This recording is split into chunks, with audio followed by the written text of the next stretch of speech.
Hello and welcome to the 49th edition of Half Hour, a podcast starring me, John Paul Legitimacy, as your host. In today's episode, I will discuss LGBTQ Nightlife with Jeremy Perkins. Thank you very much for coming on the show. Appreciate it. Thank you.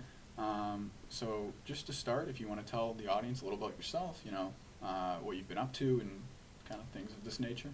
Yeah, I'm really just, I feel like I'm a normal LGBTQ person. That's how I view myself. I feel like other people view me as someone that's very different, but Mhm. I tend to feel like, I feel like everyone thinks their own experience is very normal, since you're living it. But I grew up, I never really knew what I wanted to do in life. I always wanted to do something different. I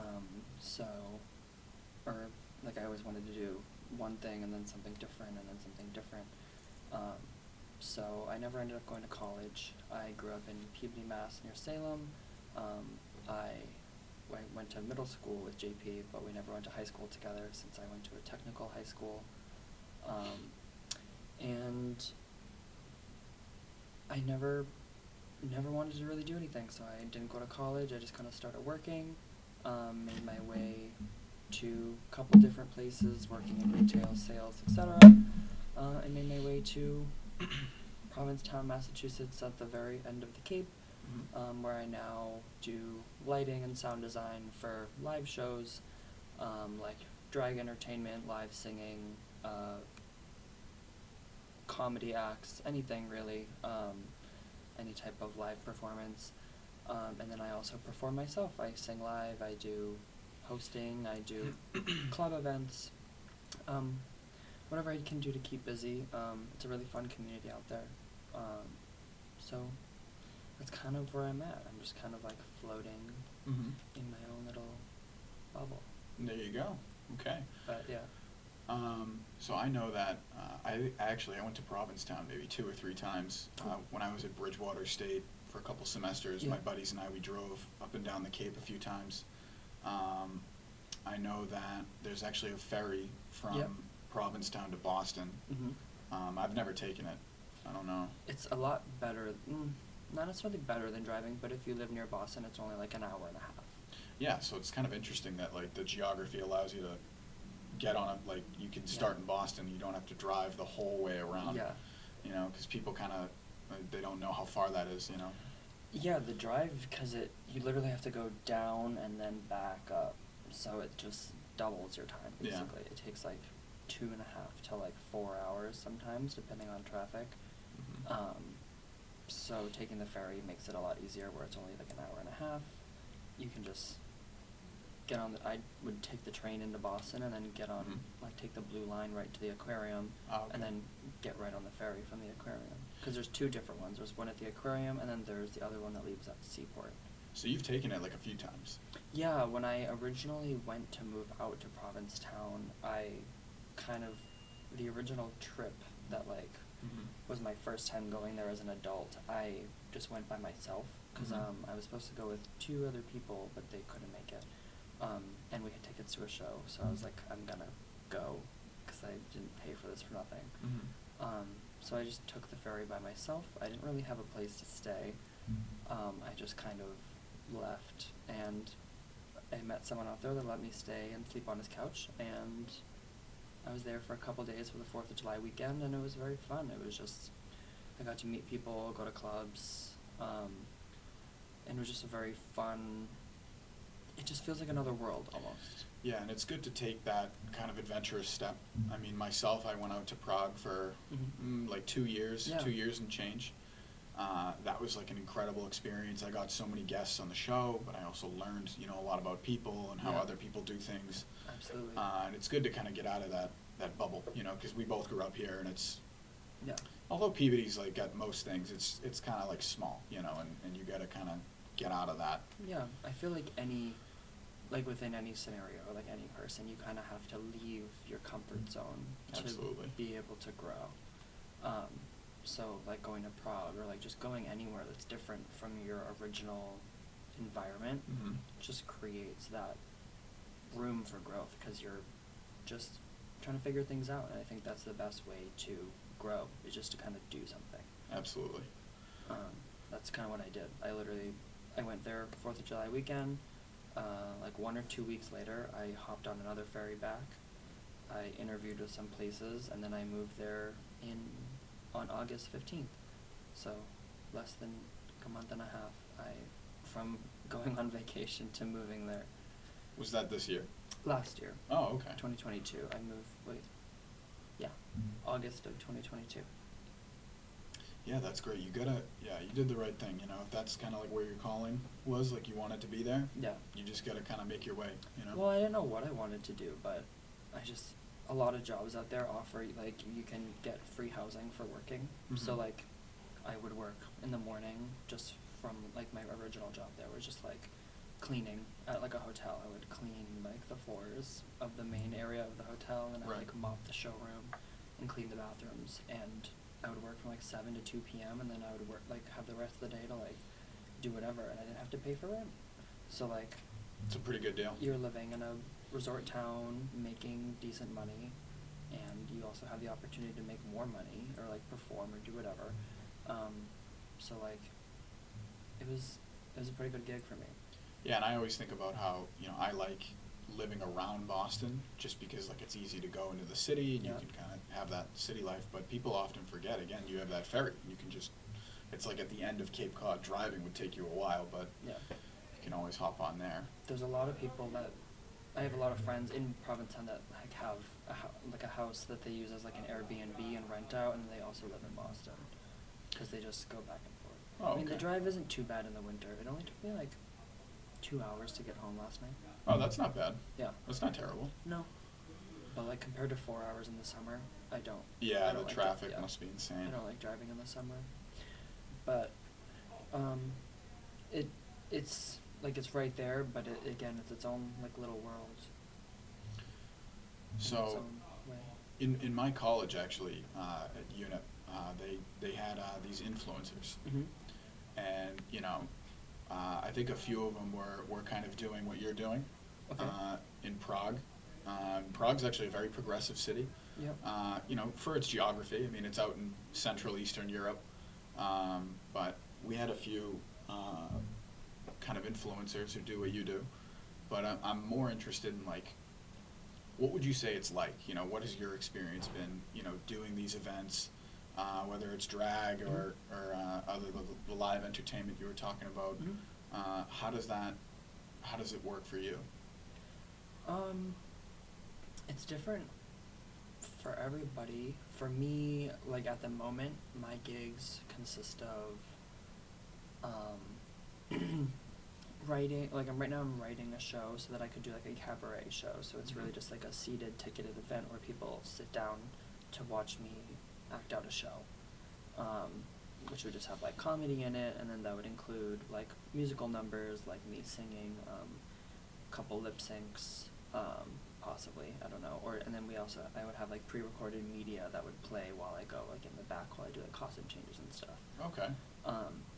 So I don't know, it's really just, like, an outlet to, like, create, like, I don't know, like, coming up with a story, showing it to an audience, and, like, them actually, like, appreciating it. That's really kind of the beauty of it. It's like art in a way. That's, like, what P-Town is. It's like people, not everyone, but, like, when people come to P-Town, they love to come and see a lot of the shows, or all the locals, they like to try and see all of the shows, like, the season-long shows throughout the summer, because, like, a lot of work goes into them. It's a lot of thought, and, like, there's a different story every year for, like, each person, and they, like, so that's what right now, exactly what I'm doing, but, club work is really just, like, I walk into a club, I stand around, sometimes I'll get on the mic to, like, have people do, like, something on stage, or, like, I perform, do a lip sync, or other, like, random restaurant gigs. I would just be singing in a restaurant, or, like, singing out in the street in front of the restaurant to get people to come into the restaurant. Very simple, like, live entertainment. It sounds weird for around, like, an area like Peabody or Salem, but, like, in Provincetown or, like, Puerto Vallarta, Palm Springs, I feel like that's, like, a typical thing. Except in Provincetown, we have a thing called barking, where you have to walk up and down the street. You don't have to, but like, if you want to sell more tickets, you walk up and down the street handing out like your flyers.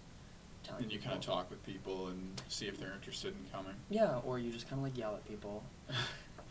Sometimes you just stand on the street and say, "Hey, come to my show," or like if you're flyering for somebody else, you say like, "Oh, hey, like Tina Burner tonight at 7 or whatever." Sometimes they take it, sometimes they don't. But do you find that like even that strategy like works out pretty good? Like, yeah, there's a very notorious queen named Miss Conception.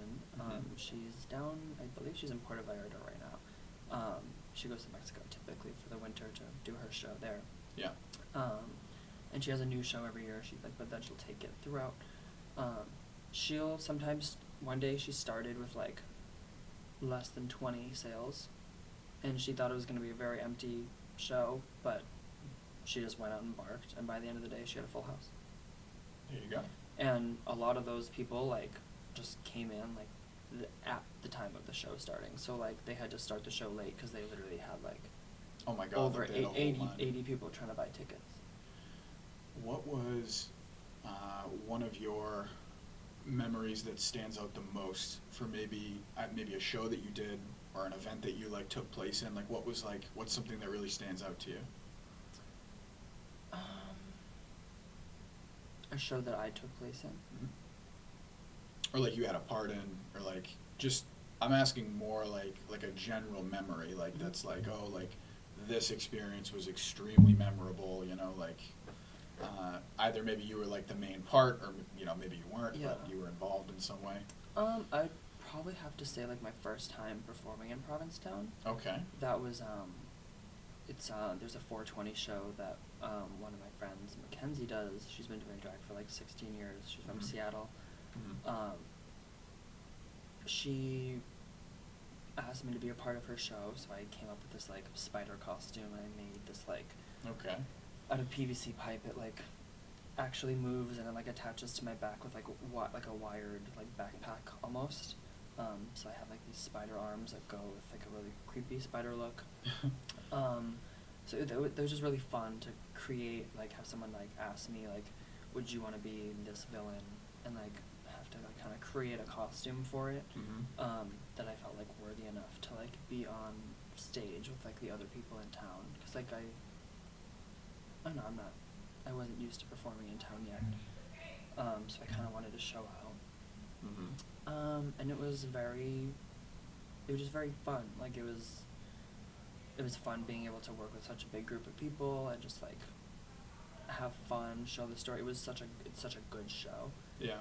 It was very well thought out. It was kind of like, the premise was like Indiana Jones, but it's a drag queen that's high. Okay. So it's just very trippy, very fun. The graphics were very cool. The story was just fun. And it was just a great night. We did it the whole weekend. Yeah, there's just so much artistic expression with this, you know, and I think that's often missed. I think a lot of people who, you know, they might view it negatively. They don't see that there's artistic expression. I'm sure that you deal with that a lot, you know, in some capacities.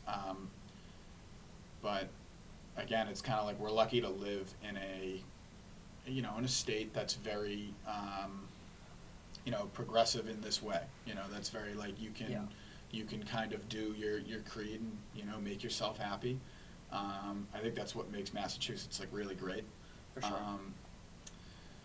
I did some research because actually I was hoping to work with some government officials from the Cape, and I learned that P-Town is either the most or one of the most LGBTQ per capita cities in the United States. It is. So I'm sure that the experience there, you know, for the people living there must be, you know, there's like an in-community, you know? Yeah, it's very, like, the Facebook community is, like, very tight-knit. Yeah. Not like Facebook, just everyone in general, but, like, Yeah. you post on Facebook and, like, someone will ask you about it the next day in person. Like, it's a very tight, like, it's very close like that. Yeah. Yeah. Do you find that people from other parts of the country or other parts of the world, do they come to P-Town a lot? Like, is it a very multicultural place?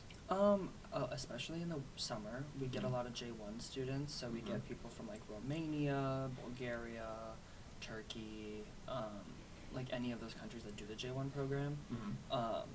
So like I'm actually going on a Europe trip in February, and I'll be passing through Bulgaria for a couple days, Oh, wow. and I'm gonna hang out with a bunch of them, cause there's at least like 10, 15 of them that like I want to hang out with and see, cause like we hung out all summer, like we lived together, like we live in the same like employee housing, or they live right next door, like we see each other at work every day, or I'm at their house just hanging out till 2 or 3 in the morning. Yeah. Like, it is what it is, like it's just, cause it takes 30 seconds for me to walk home, and you don't feel unsafe walking home by yourself at 4 in the morning, or just hopping on your scooter and ride, it takes 10 seconds to ride home. I know that one of the people in one of my classes, he's Czech. I think he's doing this program in the Cape. I don't know when. Maybe I gotta ask him, but it's such a wonderful thing, like meeting people from abroad that come in and do these programs. I kind of did it like the opposite way. Like I went out there. Yeah. But it just provides so much enrichment, like Absolutely. I learned so much about, different people, and even these podcasts, like really I'm learning a lot about how people do things, and, what their experiences have been like, and like who they know. So it's really been like a wonderful thing for me. But I'm sure that, in being there, you kind of get this same vibe, Absolutely. And there's people from all over that like have gotten like visas, or they've just lived in the US for a long time, and like they've just moved out to P-Town because it's a really good like opportunity money wise, or they just feel safer there because it's a very like inviting community, no matter what, like your skin color, your creed, like whatever you are, like whatever you identify as, it just no one cares. Yeah, it's awesome. It's such a good thing. I know that with drag, a lot of people, they have like stage names. What was like? How did you decide upon yours, and like what went into that decision making? My stage name is Scarlett Strauss. I originally so it's from an anime. It's kind of boring, but Which one is it? It's from Fairy Tale. So I originally chose the name Mira Jane Scarlet, but like I like the name Mira Jane. I have a couple of other like working names that I wanted to use as well, but it's really like when I chose my name, I really thought more about like the optics of it all. So like I thought about like how it's gonna look on paper, how it's gonna sound when you're saying it, how just kind of like all the factors of it. Yeah, like the factors of like from like a PR standpoint, I guess, or like a social media standpoint, like what would make the most sense, like logistically, I guess, like what would be memorable. I feel like thinking back, Scarlett is one of the most like used drag names, so I feel like I shouldn't have used that name, but I like the name that I chose, so I don't like regret it at all. But it's from the same anime, Fairy Tale. Scarlett is just the last name of a character, and Strauss is also the last name of another character. So I kind of get it, because I'm sitting here thinking about how when I was in college, this is like a totally different vein, but you'll see how I'm going to relate it back. I basically drafted this amendment to change the UNIP Student Council elections to make it so that you could run for president, vice president, a couple other positions directly, because before it wasn't very open, and that took some. It took logistics, but it also took kind of an artistic approach. You had to kind of like see it like it's like a puzzle. And the way you just kind of described that has me thinking of what I did over there, and how when you chose this name, or like maybe the way you do things there, it's kind of like it's really art. You kind of have to like put it all together. Yeah, I mean, like just thinking about like how it's gonna be perceived and like trying to like remedy anything that could be like, I don't know, like make it like just make it easier for yourself. Like do more planning than not. Like if you were to think about like if someone were to think this way or like say this, like could I just put something in there to kind of like cancel that out? I don't know, like it could be considered overthinking, but like I feel like a lot of the time, I don't know if that's exactly what you were doing, but like thinking of things from a different perspective really helps you. Absolutely. Like yeah. create yes, you're creating for yourself at the end of the day, but if you're trying to create something that's marketable or that like somebody wants to read or like whatever, ingest, you have to, like you kind of have to bite the bullet and like not necessarily compromise for the other party, but do something like create a little bit of like a hook almost to like get people to get people in. Yeah. To like get your point across, but also not make them want to stop reading. Yeah, and like my hook, I remember I had my amendment, and I was going to present it to the student council, and at the time we decided on a date, and then when I went, or it was online, they kind of were like, hey, we don't really have time for you, I'm sorry. I was kind of like, well, you know, while I understand, you know, I worked really hard on this, and, you know, I remember the next day I went to class, and I said to the professor, I'm like, do you mind if I, you know, take a second? And I went up to the front of the room, and I said, I have this amendment here, and, like, this is what it's all about. And, you know, it is true that in the student council, you know, constitution, it said that you had to get signatures.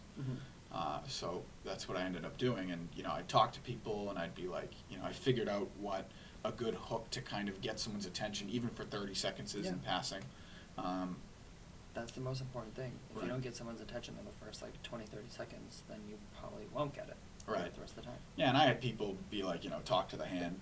There were a few people. Most people definitely gave me a minute or two of their time, and most of them ended up signing, but that, you know, it kind of relates in the same way, I suppose. Yeah, that kind of makes me think of like barking, where it's Yeah. like you're like same thing, like you're asking for signatures, you're trying to give out a thing for people to buy a ticket. And you're trying to get them to come in, and Doesn't you know, necessarily make them buy a ticket, but like even just them accepting it, they're at least kind of like open Right. to the idea of a show. Right. Either from what you said or just your energy or whatever. And I'm thinking about how you want them to come to your venue and not maybe the venue across the street Of or, course. you know, down the road. Yeah. So for people who have never been to like a drag show, what are some of the things that, you know, someone could expect, but like maybe I'm asking more specifically, like what do you do? You know, like what are some of the things that, like, is there singing involved? Like even myself, I'm not too familiar. Like a typical drag show, you're probably not gonna see a drag queen singing. Okay. Like, odds are, you're not gonna see a drag queen live singing. It's kind of like an odd thing for a drag queen to be live singing, I guess, in the drag world. Okay. But for me, I'm used to it, because I'm in P-Town. Right. Like, but like also a lot of the queens that do their own like live like one woman shows and stuff like that do live sing, because like I don't think it's a necessity to be a live singer if you're doing a one woman show, but I think it definitely brings that wow factor. So I think it just is a talent that a lot of those high caliber queens that I know have. So I'm not saying that like people that can't do it aren't talented, but I think that it does create a well-rounded performer, because you can use different mediums to portray media. Right.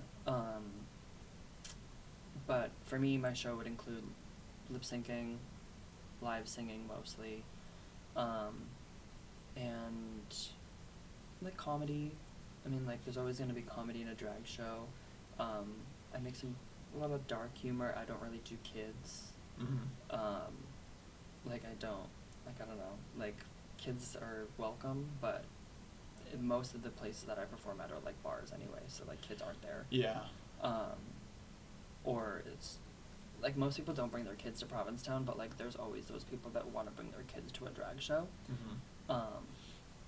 So it's kind of always like a hindrance. I don't know if I should say that, but like it is kind of almost like a hindrance on our performance sometimes, because No, it makes sense. like a lot of the times, like if there is a child in the audience, like drag queens won't make the jokes that they typically would make, that are like, if there's a scripted show, and like there are some jokes that are like just swear words sometimes, or like certain jokes that like they would say that like they won't say, or they'll like say them in a way that like is kind of like more coy, so that it goes, Yeah. goes over their head. But like it's just like, Yeah, to me it seems like, again, it's like the type of people who bring their kids on extravagant vacations when they're obviously not ready for them. Like, Yeah. I'm kind of glad my parents never brought me to Europe when I was younger, because Yeah. I wouldn't have like appreciated it. of course, it's always the money. So I feel like I see it in the same vein, where like maybe it's not appropriate at the time, Yeah. but I mean, don't get me wrong, I think it's fine, but like some parents think it's fine if there's like swearing and stuff. Like I know there's a photographer that I know, she brings her kid to like all of the drag shows in town. Mhm. Like her kid like just like she doesn't care if she has swearing or whatever, like she loves the dirty jokes. So like there are kids like that, but then like there's some people that are like, that'll go to a drag show but then kind of get mad that there's like dirty jokes. yeah. So it's like, this isn't a show for kids, Mary. Yeah, that's kind of like my thought too, you Yeah. know. Exactly. I do see, you know, in the videos that I've seen, you know, oftentimes, you know, someone's like in the audience, or like you would come down into like Mhm. the audience area and talk with them and kind of do things, but Yeah. again, it's kind of like, I think myself, I don't think I've been to one. Mm-hmm. If I'm ever in P-Town, I mean, I'm open to it. I don't see why not, but Yeah. I guess like, so in a typical show, like in the drag world, so there's lip syncing, there's dancing, there's That like would jokes. be a part of, that would be like a part of the lip syncing. Are there multiple performers, or is it maybe just one person? Like, it kind of depends. Depends on the show. So like a lot of shows, like let's say there's like a Beyonce Renaissance show. Right. And there's like three queens of color doing Beyonce that night. Mm-hmm. Like not like me, but I'm just saying like that show would be like 3 queens of color doing Mm-hmm. a Beyonce number. Like they would each do like different numbers by Beyonce, or like maybe one of them does like, they dress up as Beyonce from like her first album, or I don't know, like, or they do different costumes from the Renaissance tour, like just different things like that. Mm-hmm. It just depends on the show. So then there's a show in P-Town called Anita Cocktails Variety Hour, where it's like just different drag queens. It's a variety show. Right. So each week it's Anita Cocktail with like different drag queens that she has on her cast. Which is they all like, they do a variety of things. Anita does singing, she does lip syncing, and then the queens that perform with her also do a variety of those things.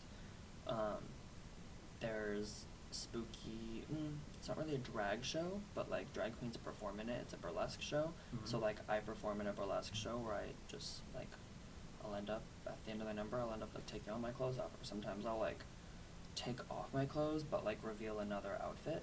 So Oh, like, okay. and like sometimes it's more clothes than I ended up with, so it's kind of like an opposite burlesque.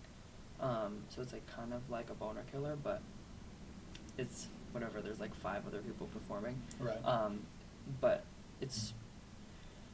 there's a very large variety, I guess, but like a typical drag show, I would say, is just like, you'd probably see like lip syncing, someone like hosting, talking to the audience, like maybe like some audience participation, pulling some people up on stage, or like trivia, or just like things like that, like general audience participation. Maybe there's some like crowd work, or like stand-up comedy, which is like kind of built in with hosting.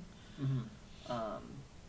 And that's like probably what you would see, like maybe like some like funny videos, like, and lip syncs don't necessarily just have to be like a song that you're lip syncing. Like people do mashups or mixes, we I call see. them. So Okay. it's like Beyonce's or Lady Gaga's Telephone, and then like a telephone rings in the middle of the song, and then like it's like the Scream guy from like Scary Movie, and he's like, you have 7 days. And she's like, oh my God, I have 7 days? I'm gonna die next Monday? And he's like, wait, no, that's 7 business days.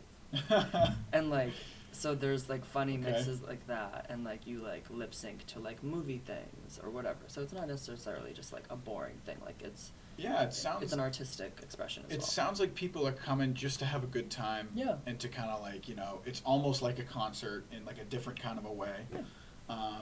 So yeah, I think it definitely contributes to the, you know, always the, you know, the local identity there, but you know, it contributes to the culture as a whole.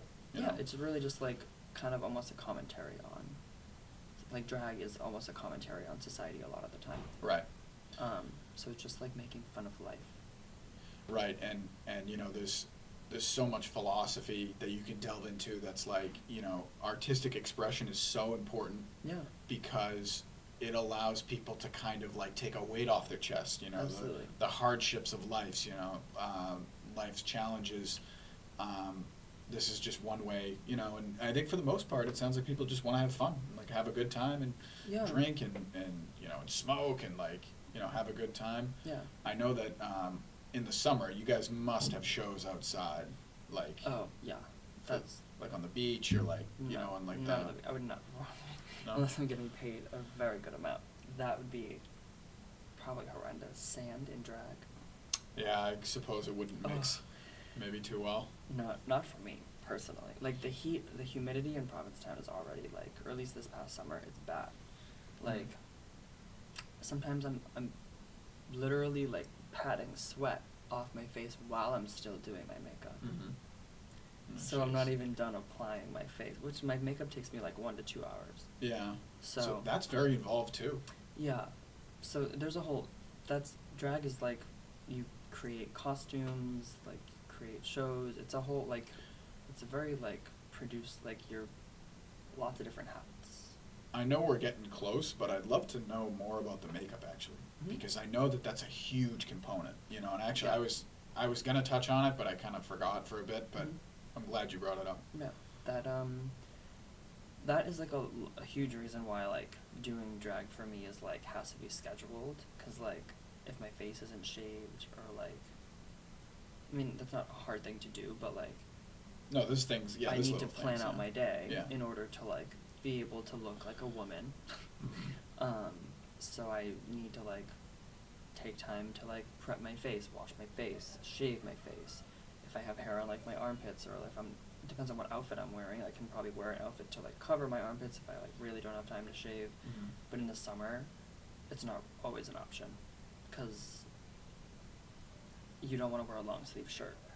Yeah, it's in like too 90 hot. like 90 80 Yeah. degree heat with like 40% humidity, then you're wearing a wig that is literally just like a plastic Yes. hat of hair, and then you're wearing like tights and you're tucking and you're wearing heels and you're dancing and you're singing, and on top of that you have a whole like shellac, like spackle basically over sandpaper on your face. I wear like theatrical makeup, so it's very thick.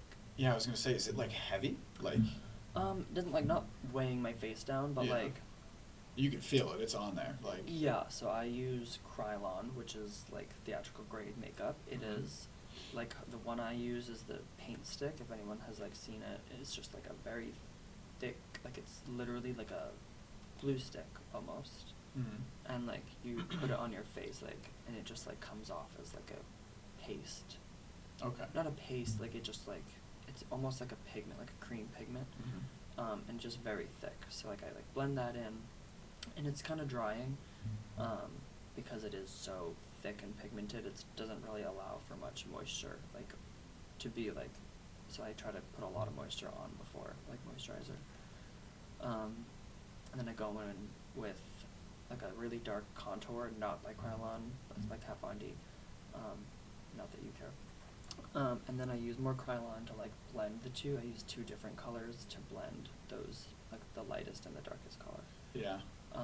Because I use TV white on my face. So I literally paint, like my first step is to paint my face like white in all of my highlights.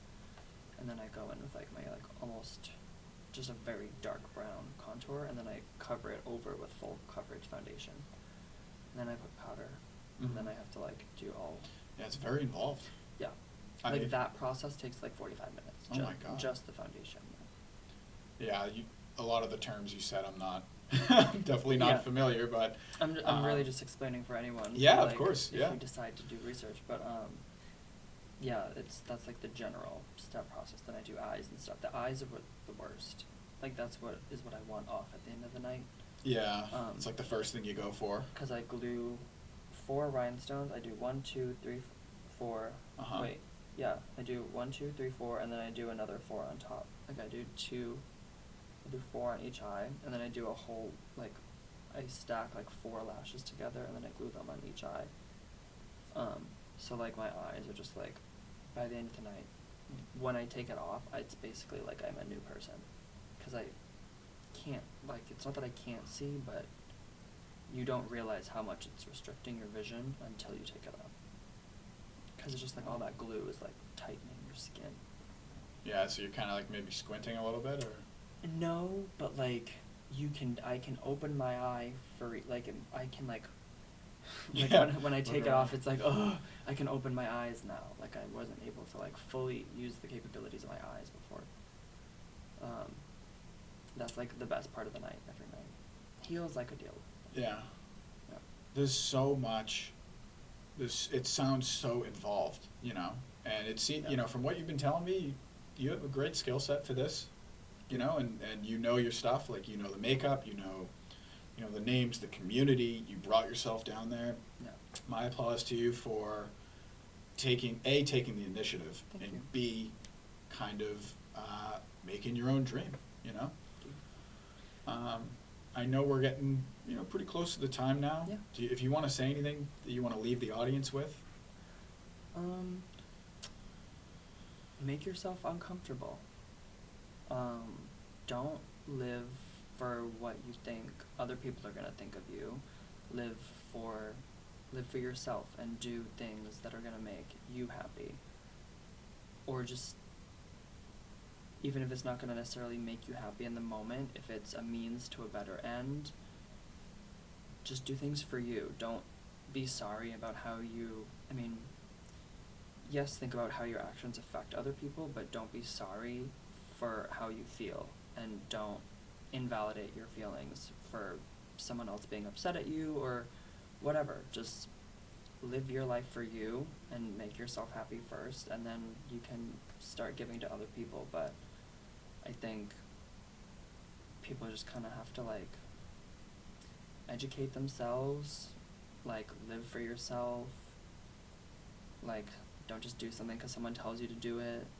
I don't know, just live life, but live it for you. There you go. That's really it. There you have it. All right, thank you so much. Thank you for coming having on. me. Yeah, absolutely, no problem. Guys, watch out for the next one. If you like this, you know, leave a like, leave a comment, maybe subscribe if you want. But this was very good. Yeah, follow me on Instagram, Scarlett with 2 T's, Strauss with 2 S's, with a period in the middle. Okay, guys, peace out. Bye-bye. Peace.